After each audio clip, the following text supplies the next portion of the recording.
Tem momentos da vida em que a gente não está apenas enfrentando dificuldades.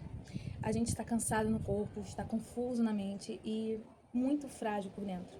E às vezes a dor não é só emocional, é física. É um corpo que não responde mais como antes. É um diagnóstico inesperado. É uma dor que se arrasta. É uma ansiedade que aperta o peito. É o medo de que nada se resolva. E quando isso acontece, a sensação mais forte não é o medo, é a sensação de impotência. E é exatamente esse estado humano que aparece de forma muito real no capítulo 4 de Marcos, quando Jesus entra no barco com os seus discípulos. Antes da tempestade, Jesus havia passado o dia inteiro ensinando as multidões, falando sobre sementes, processos, crescimento que acontece mesmo quando ninguém vê.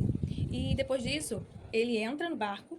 Isso é muito importante, porque os discípulos não estavam fora da vontade de Deus. Eles estavam exatamente onde Jesus mandou eles estar. Mesmo assim, a tempestade veio e eles ficaram aterrorizados. Isso já quebra uma ideia muito comum, né? Que as pessoas falam que tempestade é sinônimo de pecado, alguma coisa assim.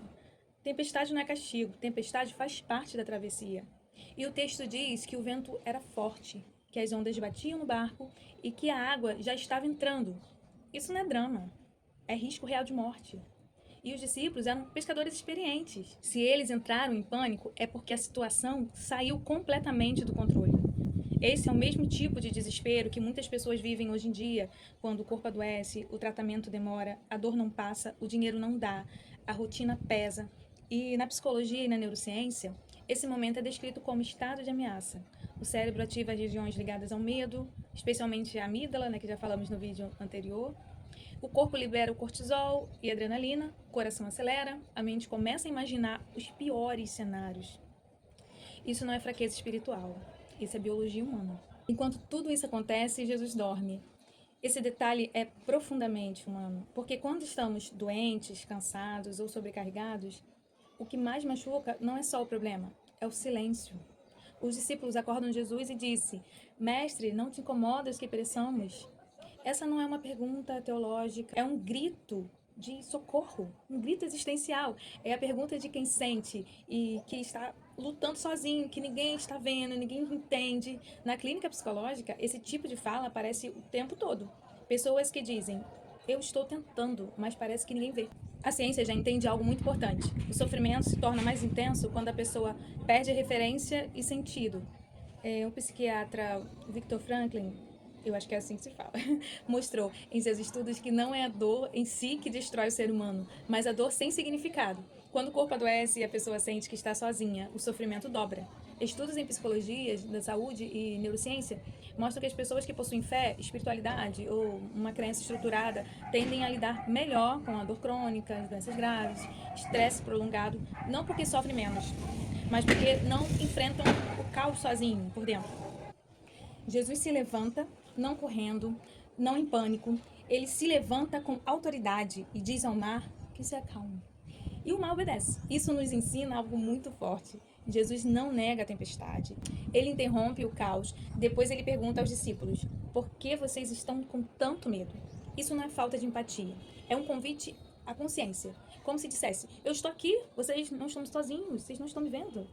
E quando o corpo adoece, a pessoa é confrontada com limites reais, limite físico, limite emocional, limite do controle. Tem um estudo sobre o estresse que mostrou que o estresse prolongado afeta diretamente o corpo, a imunidade e a saúde. Ou seja, o mar agitado não é só espiritual, ele é físico, emocional, mental. A fé nesse contexto não substitui tratamento.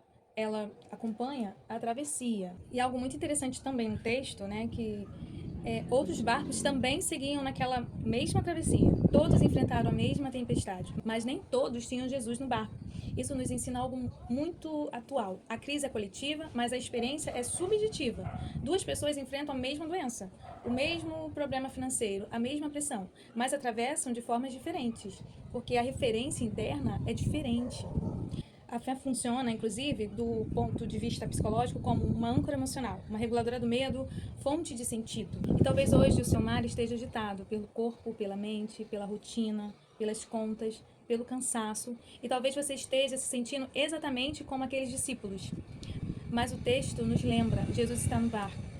E o silêncio não é abandono. A tempestade não é o fim. O ser humano é um ser frágil. E reconhecer isso não é fraqueza, é começo de cuidado. Que essa palavra alcance você que está atravessando uma tempestade silenciosa. Você não está sozinho. Jesus está no seu barco. Às vezes parece que ele não está te ouvindo, parece que ele dorme enquanto você sofre, que ele não tem cuidado de você, mas ele não perdeu o controle em nenhum momento da sua tempestade, em nenhum momento.